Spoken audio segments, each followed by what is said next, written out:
going on, guys? Back for another one. Today we're going to review this one. In this video we're going to do a quick first impression of the smooth criminal right here, Black Opium Illicit Green by YSL. Let's get into it.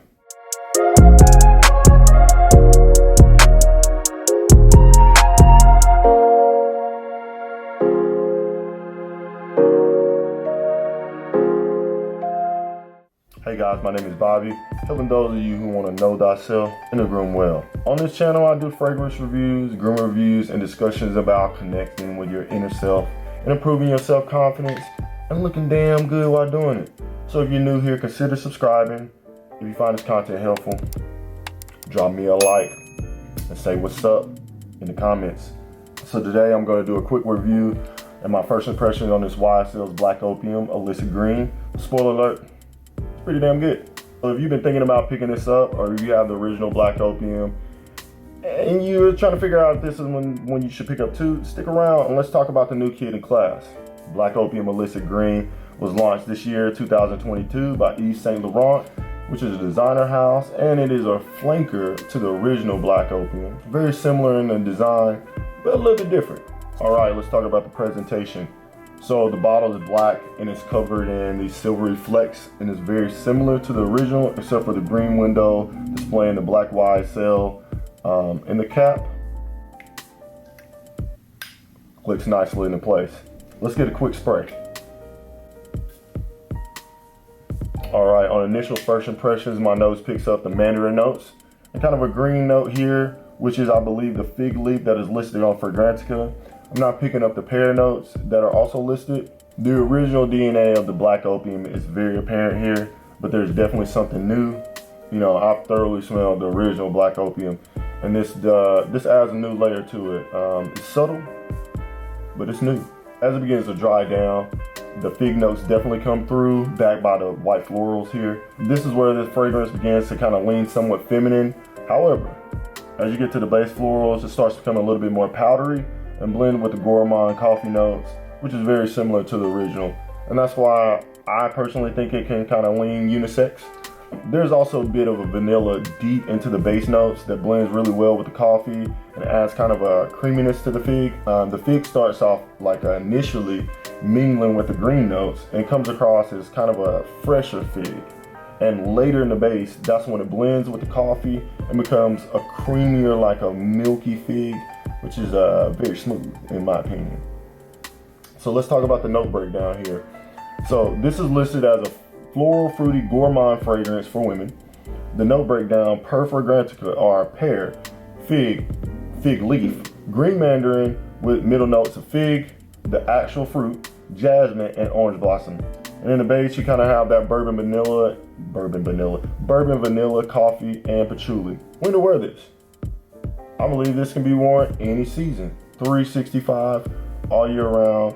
I think you're not going to really put anyone off or put yourself off because this scent is too heavy. However, I would recommend this for a later evening scent. As a man, I think this smells great on a woman, and a dark coffee and the florals create this dark kind of seductive undertone. It's not Tom Ford Black Orchid Dark, or nor does it project like that. This could be a signature scent for sure if you wanted to go for that. Like I said, I smell the original. It can also be worn casually, and as I said, kind of an evening scent more than anything. And you could also probably wear this as an office scent as well. Just don't overspray it. Okay.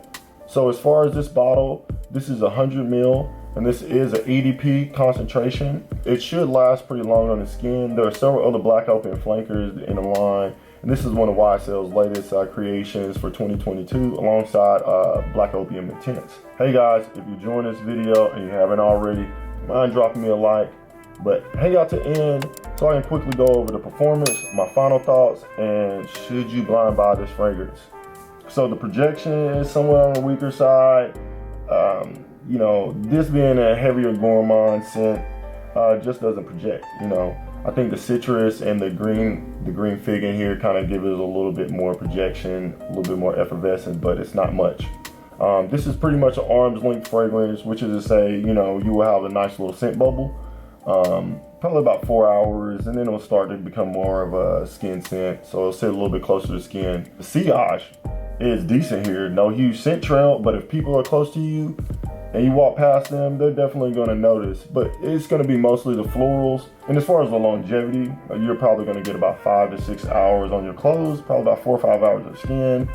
You can probably get away with a few more sprays of this depending on the situation if you want to stick around a little bit longer. So as far as the overall quality, I think it's great. This is a great smelling scent.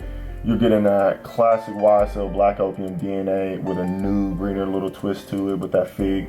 The performance, it's a mixed bag. You're gonna get your typical 5 to 6 hours once you spray it on, and then you might have to reapply, but it's gonna be all right. So if you have original, you can get away with probably getting just a decant of this, maybe a smaller size, maybe a 50 mil. Otherwise, I think if you have Black Opium, I think it's, something you probably, like I said, you could get away with sticking with the original, but if you don't have it, definitely check it out. As far as buying this one, it smells a lot like the original, so if you're used to that, all systems go ahead and grab it. Otherwise, I would, smell it on a test strip, smell it on your clothes, pop into one of those retail stores that sell it. It's a little bit newer, but it's not too hard to find. So as far as the price point, you can pick this up. I just checked like yesterday. You can pick this up on discounters for around $80 for the 50 mil and around $115 for the 100 mil, which I have here. Maybe you found it a little bit cheaper, who knows? So my final thoughts and my first impression, is this worth the pickup? I'd say yes, but I would definitely say try it out first. Like I said, get it on a test strip, get it on some paper, get it on your skin, walk around, come back. Get a sample at least, unless you already love the Black Opium DNA and you want something just a little bit new, try this one out. You're not gonna get disappointed. It's not a far departure. Where can you buy this? You can buy this, like I said, all types of retailers, directly from YSL, eBay, etc., etc. Do your due diligence online, check for the best prices. But hey guys, that's gonna wrap it up for my first impression of Black Opium Illicit Green by YSL. So if you tried this before and you're thinking about picking it up and you have some questions, leave me a comment below. If you have something you want me to check out, go ahead and comment below and I'll go ahead and give a review on that, guys. Thank you for hanging out, and if you enjoyed this video, you might enjoy some of my other content. So go ahead and click this one and check this out. But I'll see you guys later.